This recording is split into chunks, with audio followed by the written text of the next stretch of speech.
going on, everybody? Inflation.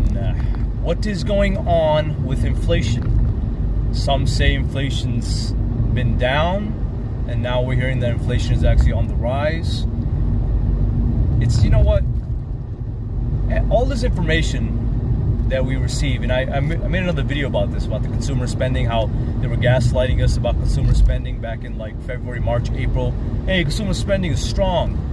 Consumer spending is strong, so we are going to have a soft landing and there's not going to be any sort of recession. What a bunch of BS that was, right? Because now they came out with articles saying that consumer spending was actually worse than they thought and the economy actually shrank in Q1. Again, as I mentioned in that previous video, the common person already knows this, right? The common person saw this happening. They just tell us after the fact, and this is how it works with the government, with statistics when it comes to government and private companies that do these type of stats, right? They tell us after the fact. The recession, we'll know 6 months in if there's a recession. But inflation.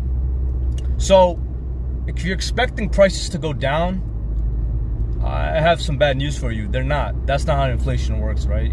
When inflation is controlled, prices stay at the level they're supposed to be at. They're not going to go down. The whole point is like, all right, if it's $7 for 12 eggs now, because of inflation, we want to make sure that inflation doesn't rise to reach $7.50, $8, right? So it's going to stay at 7. That's how inflation works. Or there's deflation, and that's what that's when things are going down, right? That can also open a whole another can of worms if that happens in mass, right? So we don't want deflation. Then there's the big worst case scenario, stagflation. And stagflation is when prices are up, or if not going up, as inflation's rising, and unemployment is high.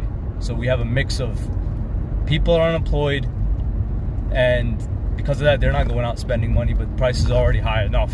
So there's two reasons why people wouldn't be spending money at that point. They're out of work, they won't spend money.